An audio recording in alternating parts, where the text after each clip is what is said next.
Welcome at congatec. Today I have Andreas Bergbauer here. He is the responsible product manager for congatec's COM-HPC and COM-Express product lines. So, Andy, welcome. You're ready to share some exciting news with us? Sure, let's go ahead. You just recently launched new products based on the 11th generation of Intel Core processors. So, for me, it's nothing new. It sounds like it's a flashback to me. So what happened since then? I think we talked about 1 year ago about it. Yeah, last time we talked about it, we talked about the Tiger Lake UP3, which is part of the Intel Core U series, the low power, high performance series. Now the products we have launched are part of the Tiger Lake H series, which is the Core H high power, high performance series. And that's a big difference. So it's about the horsepower at the end. So it's a smaller and a bigger one. Is it a two chipset, one chip solution like before? The Tiger Lake H is a two chipset solution where you have an additional chipset. Okay, and what are the differences between what's the horsepower difference? First of all, the Core U series, the Tiger Lake UP3, is a low power, high performance platform. So we are talking here about the TDP of 15 watt. The Tiger Lake H then is a high performance, high power platform, and here we have TDP of around about 45 watt. So that's a main difference. The Tiger Lake UP3 is a 4-core processor. The Tiger Lake H goes up to an 8-core processor. So we have much more performance on the H series. And what about the graphics? That's becoming more and more important, especially for AI or acceleration of intelligent programs here. Yeah, both platforms have the Intel Iris Xe graphics integrated, but with a different amount of execution units. So on the Tiger Lake UP3, it goes up to 96 execution units. So here we have a very powerful integrated graphics. The Tiger Lake H series goes up to 32 execution units. So it is a little bit less performant than the Tiger Lake UP3 in this point. Okay, good. And you implemented this high horsepower processor here, the Tiger Lake H, also on both platforms, on COM-HPC and COM-Express, as you did previously?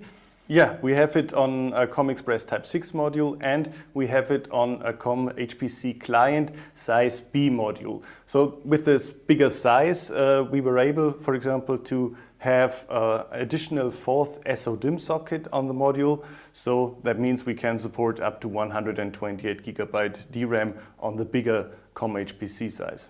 What are the differences from the IOs between the two? For example, PCI Express, which became even faster, I learned, but how much are supported on both sides? Yeah, with this new COM-HPC connector, we can of course support the maximum that is supported by the Tiger Lake platform. That means 36 PCI Express lanes we can support here.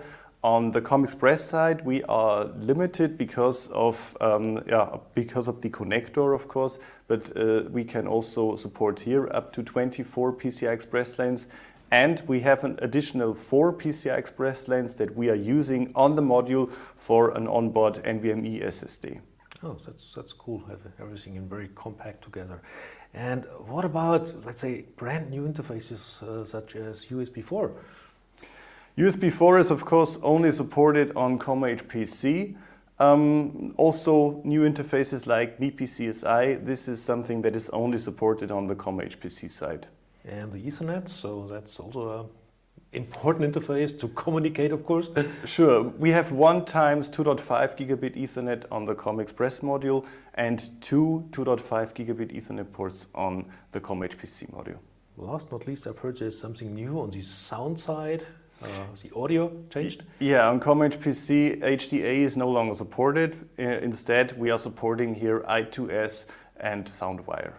Okay, a lot of, let's say, differences. Both are high performance sides, COM-Express or COM-HPC, but how can the customer decide to choose one or the other?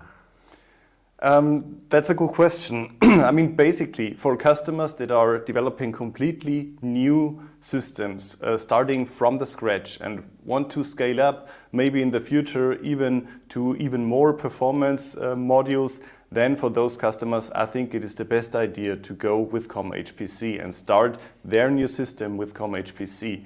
Existing customers with already existing carriers based on COM-Express, I think there is no doubt that they should use COM-Express for their existing products to upgrade their system to Tiger Lake.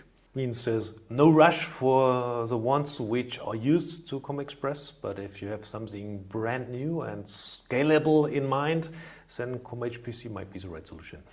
Absolutely, and also if you want to use these new interfaces we just mentioned, like for example, if you need more PCI Express Gen 4 lanes, or if you need USB 4, or if you need MIPI CSI, then the best choice would be COM-HPC. That means it's for the performance-hungry ones. But talk about performance-hungry. So COM-HPC also defines server types which are even more performance-oriented.